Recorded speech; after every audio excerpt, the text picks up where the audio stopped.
Cease fire के बीच America पर Iran भड़क गया है। ईरान ने कहा है कि अमेरिका ने सीज फायर की 3 शर्तें तोड़ दी हैं। आपको बता दें कि सीज फायर के बाद भी इजराइल लगातार लेबनान पर हमले कर रहा है, तो दूसरी तरफ इस्लामाबाद में बैठक होनी है और इसी बीच अब अमेरिका पर ईरान भड़क गया है। मतलब क्या सीज फायर टूट जाएगा?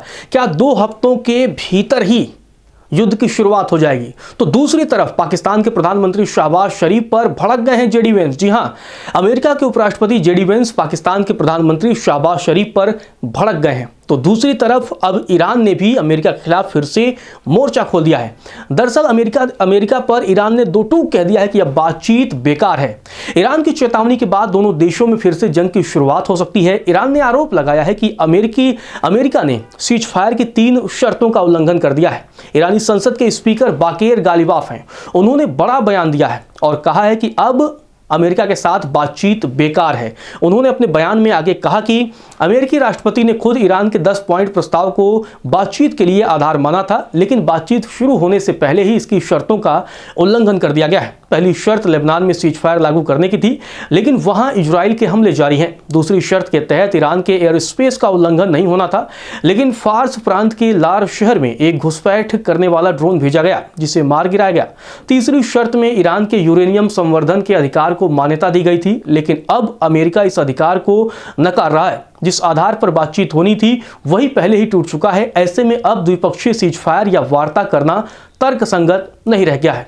तो ईरान ने 2 टूक अब अमेरिका को चेतावनी दे दी है। इसके अलावा ईरान की तरफ से यह भी कहा गया है कि लेबनान में हमले जारी रहते हुए सीज फायर की बात बिल्कुल भी मंजूर नहीं है। आपको बता दें कि तकरीबन 1.25 महीने के आसपास ये जंग चली और उसके बाद इस जंग पर थोड़ी विराम लगी है, लेकिन अब सीज फायर की शर्तों को लेकर एक बार फिर से ईरान ने खुली बगावत कर दी है। ईरान के उप विदेश मंत्री हैं सईद खातिबजादेह, उनकी तरफ से भी बयान सामने आया। उन्होंने कहा कि अगर सीज फायर में लेबनान शामिल है तो वहां इजराइल के हमले नहीं होनी चाहिए। उन्होंने ये भी आरोप लगाया है कि अमेरिका का सहयोगी इजराइल लेबनान में बड़े पैमाने पर हिंसा कर रहा है। तो ये सारी बातें अब आप देखिए किस तरीके से सीज फायर के बीच तनातनी अभी भी कम नहीं हुई है। बयानों के जरिए एक दूसरे पर शब्दों के बाण चलाए जा रहे हैं। इसी बीच अमेरिका के उपराष्ट्रपति जेडी वेंस और पाकिस्तान के प्रधानमंत्री शहबाज शरीफ के बीच भी सीज फायर को लेकर मतभेद सामने आए हैं। दोनों नेताओं के बयान एक दूसरे के खिलाफ विरोधाभासी हो गए हैं। इससे यह सवाल भी उठने लगा है कि आखिर इस समझौते में क्या क्या शामिल है। दरअसल जेडी वेंस ने साफ कहा है कि सीज फायर में लेबनान शामिल नहीं है। उन्होंने कहा कि शायद ईरान ने समझौते को गलत समझ लिया है। मतलब यह समझौता, यह सीज फायर सिर्फ इजराइल, ईरान और अमेरिका के बीच हुआ है, इसमें लेबनान शामिल नहीं है। मतलब लेबनान पर लगातार इजराइल हमले करते रहेगा। वेंस ने कहा कि यह एक गलतफहमी है, हमने कभी यह वादा नहीं किया था कि लेबनान भी इसमें शामिल होगा। तो दूसरी तरफ पाकिस्तान के प्रधानमंत्री शहबाज शरीफ लगातार सेखी बघार रहे थे। शहबाज शरीफ लगातार ये दावा कर रहे थे, भाई हमने तो सीज फायर करवा दी है, लेबनान में भी हमले नहीं होंगे। शहबाज शरीफ ने पहले एक सार्वजनिक बयान में कहा था कि इस सीज फायर में लेबनान और अमेरिका के सहयोगी देश भी शामिल हैं।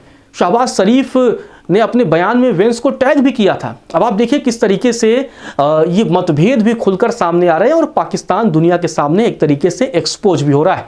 अमेरिकी राष्ट्रपति डोनाल्ड ट्रंप भी अब सामने आ गए हैं। उन्होंने बड़ा बयान दिया। उन्होंने कहा कि जब तक ईरान के साथ अंतिम समझौते का पूरी तरीके से पालन नहीं हो जाता है, तब तक अमेरिका अपने जहाज, विमान और सेना और हथियार ईरान के आसपास ही तैनात रखेगा। मतलब ट्रंप अभी भी युद्ध के मोड में हैं। ट्रंप अभी भी चाहते हैं कि अगर समझौता नहीं होता है तो ईरान पर फिर से हमला किया जाएगा।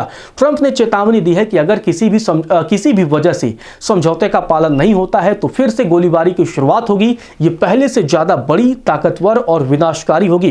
ट्रंप ने यह भी कहा है कि इसकी बेहद कम संभावना है, लेकिन अमेरिका पूरी तरीके से तैयार है। तो देखिए एक तरफ सीज फायर है तो दूसरी तरफ इन तमाम नेताओं की बयानबाजी, और इन बयानबाजी के आधार पर तो यही लगता है कि 2 हफ्ते के पहले ही शायद सीज फायर ब्रेक हो जाए और फिर से जंग की शुरुआत हो सकती है। खैर, अब देखते हैं कि इन तमाम बयानों के बाद जब दोनों देशों के नेता टेबल पर बैठेंगे, बातचीत करेंगे, तो क्या कुछ निष्कर्ष निकलता है।